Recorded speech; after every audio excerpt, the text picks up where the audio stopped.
इच्छा शक्ति ही मनुष्य को सफलतार द्वारदेशरे पहुंचाए। परिश्रम ही उन्नतिर मूलमंत्र।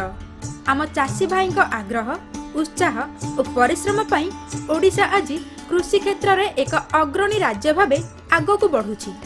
जे चषापुआ माने माटी सहित माटी होई आम राज्य पई गौरव आणुछंती सेमानंक मध्यरु जणे हेले कलाहांडी जिला जयपाटना ब्लॉक अंतर्गत केलकामुंडा गाँव स्मितरंजन पंडा। 1995 मसीहारे मैट्रिक पास कला परे से चाष काम को बाछि नेइथिले। 1996 मसीहारु से पारंपरिक धान सहित मुग बिरी चना आदि चाष करी निज परिवार चलाउथिले। मात्र एथिरु विशेष किछि लाभ हेउनथिबारु तांको कष्टे मष्टे चलिबाको पडुथिला। एभली समय देई गति करिबा बेले से समन्वित चाष संपर्क रे जानिबाको पाइथिले। कृषि और कृषक सशक्तिकरण विभाग द्वारा समन्वित चाष करिबाकू चाषी को समस्त सहायता जोगाई दिया जाउछि। एहार सदुपयोग करी स्मितरंजन 2017 मसीहारे आरंभ कले समन्वित चाष। एक फार्म निर्माण करी सेथिरे पनीपरिबा सहित फल और माछ चाष आरंभ कले। माछ चाष हेउछि तांकर मुख्य चाष। आरंभरू मात्र 1.5 एकर जमी रे पोखरी खोली माछ चाष आरंभ करिथिले।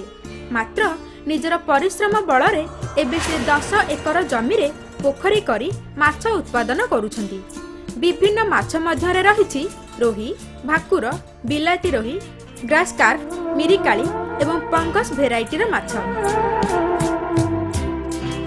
धान चाष रे मो अष्टम पढ़ी सारा पर बापा को साहाय्य कली।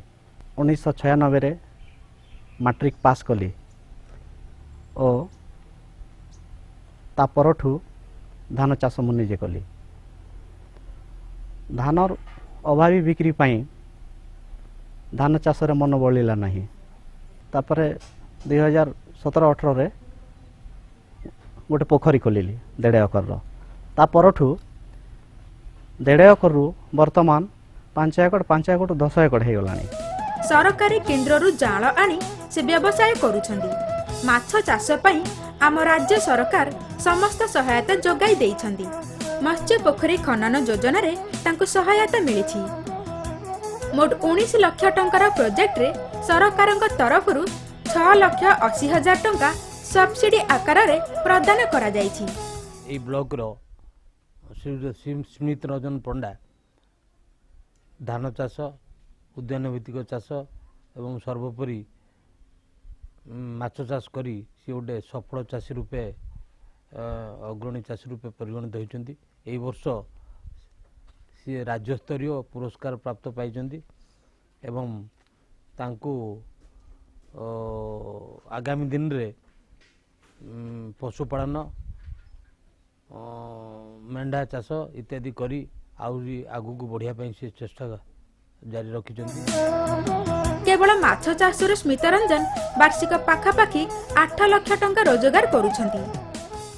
पोखरी रे 5 लाख टंका खर्चा करिकी पाखापाखी 7 ରୁ 8 लाख टंका लाभवान होछि एवं 2 जण वर्कर मध्य रखिछि।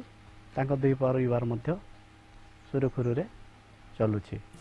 एहा व्यतीत स्मितरंजन मेंढा और गाय पालन करिछन्ति। तांको फार्म रे 14टी मेंढा थिबा बेले 3टी गाय रहिछि। प्रति मेंढा को प्राय 7,000 टंका रे बिक्री करा जाउछि। अन्यपटे गोपालनरू से वार्षिक लक्षाधिक टंका रोजगार करूछन्ति। एहा छड़ा पोखरी हुडारे तांकर 100टी नडिया गछ रहिछि। माछ सहित 3टी गाय अछन्ति क्रॉस ब्रीडर। गायर क्षीर दिन को प्राय 25 ରୁ 26 लीटर रोचे और सहीटा 30 टंका दर रे बिकुछि एवं गायरू क्षीररू मध्य वर्ष को पाखापाखी 2 लाख टंका लाभ करुछि। एवं माछ गाय सहित मोर किछि मेंढा भी अछन्ति। मेंढारू मध्य वर्ष को प्राय लक्षे टंका लाभ होउछि। एवं एबे जून मासरे नड़िया गछ 100टा लगैछि आ किछि नड़िया गछ लगैबार मध्य अछि। କୃଷି କ୍ଷେତ୍ରରେ ସେ ବାର୍ଷିକ 11 ଲକ୍ଷରୁ ଅଧିକ ଟଙ୍କା ଲାଭ କରି ଅନ୍ୟ ଚାଷୀଙ୍କ ପ୍ରତି ପ୍ରେରଣା ସାଜିଛନ୍ତି। ସଫଳ ଚାଷୀ ଭାବେ ଅନେକ ସ୍ଥାନରୁ ପୁରସ୍କୃତ ମଧ୍ୟ ହୋଇଛନ୍ତି। କୃଷି ଓଡ଼ିଶା 2021ରେ କୃତି କୃଷକ ସମ୍ମାନ ଲାଭ କରି ଜିଲ୍ଲା ପାଇଁ ଗୌରବ ଆଣିଛନ୍ତି। ସ୍ମିତରଞ୍ଜନଙ୍କ ସଫଳତା ଅନ୍ୟ ଚାଷୀମାନଙ୍କ ପାଇଁ ପ୍ରେରଣା ପାଲଟିଛି।